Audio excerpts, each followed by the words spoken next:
Hey everyone, welcome back to the channel today. We got a really nice, beautiful, very nippy day out there today. But I think it's long past the point of no return from my yard. But anyway, I wanted to bring you back here today for another episode of my adventures in vacuum forming. We've made some progress, some setbacks, but I'm going to turn you around here and show you what I got and what I'm talking about. Today's video brought to you by the U.S. Army. Get all this crap around here.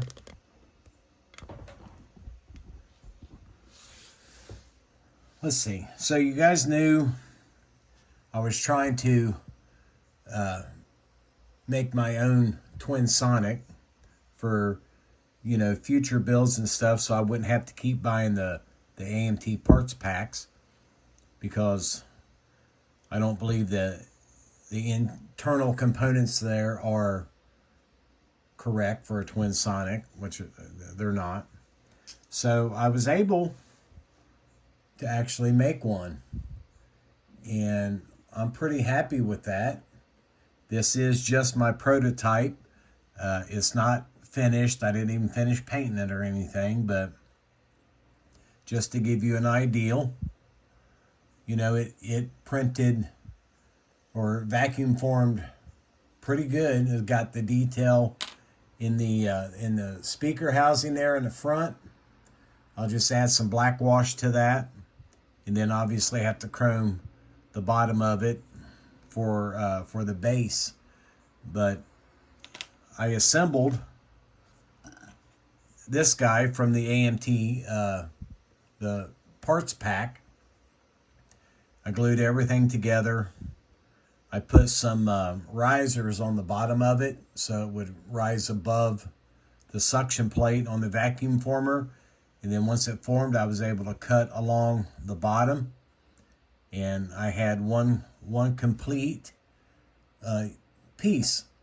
And then I chromed the center speaker.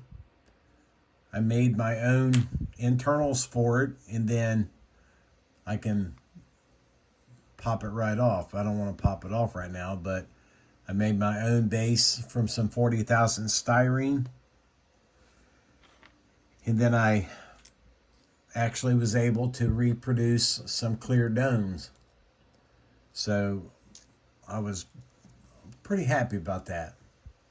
So we're going to call that one a success. So my process for that one is down. I took my Aurora Borealis that I make, and I actually vacuum formed the dome for that, and I'm pretty happy with that result. I'm going to pull up a photograph here and show you what I'm talking about. I mean, it's that is the back side of it. We're not too far off for scale. It looks like it's a little narrow, but I think it'll be all right. Don't know what I might use that on, but I wanted to get just the dome. I wish it was a little, longer, but it is what it is. I probably could have spaced the lights out a little bit farther in it, but again, this is my prototype. I'm okay with that. And then the next one is we've been trying to work on that signal stat light bar that the NYPD used, and I've got one here just white glued together. I don't think it's too bad. I mean, it might pass, you know, for a shelf model for sure.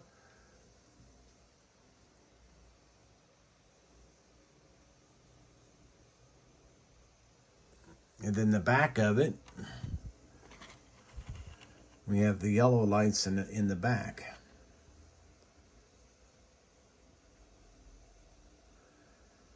One thing I did on the twin sonic domes that I did not do on this one was I dipped these in future floor polish, let them set overnight. It was an afterthought after I had this one glued together, but this can still be took apart, and you know, some smaller details done to it, like the feet here. These need to be painted black. Of course, all this needs to be chromed or silver. But I wasn't real happy with, I guess I had something on the back of it when I vacuum formed it and didn't realize that that was on there. So we'll have to go back, revisit my mold for that one.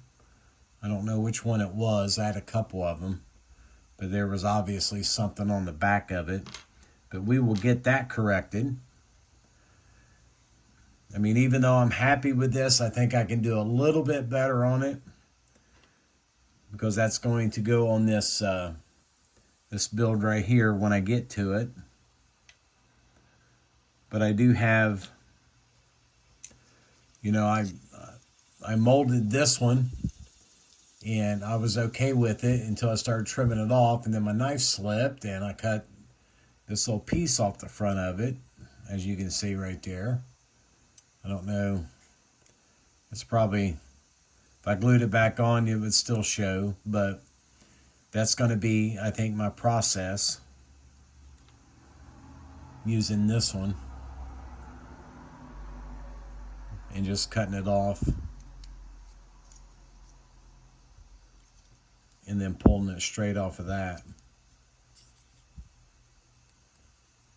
And it is a tight fit, but putting this this rod on the bottom of it actually did help me to get it pulled off of there. But like I said, I screwed up slicing it off.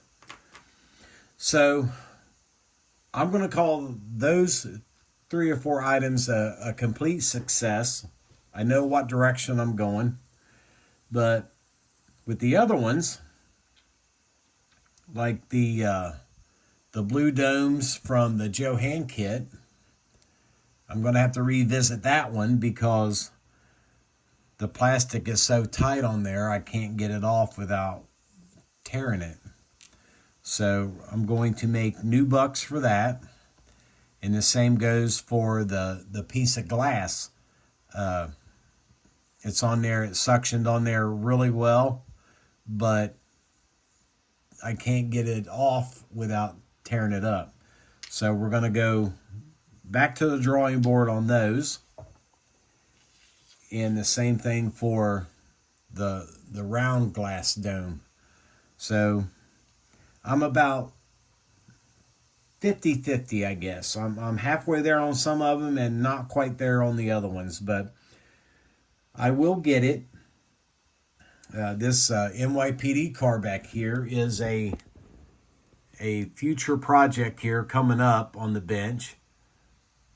We're going to try to do something like that. I have decals. I don't know. I'm not saying I'm going to actually build that car, but you know, we're going to do that. One thing I'm having issues with is these cars are in I think at the NYPD museum or something, but the shades are different. I don't know if, you know, it's the lighting in there or what, but it seems like every picture I pull up, has got a different shade of blue on it, and I know that it's called Grabber Blue was the official color. So we're going to do the best that we can with that and see where we can get to from there. But again, I'm happy with the results I have here. We're going to call this a success and just do, small gradual improvements that I need to do, to make them look a little bit better. And then we'll go back to the drawing board on these a little bit later. But for now, I'm going to get back on this guy because I need to get him done and off of this bench so that I can get other projects going. So with that being said, thanks for watching, and I will see you all in the next video.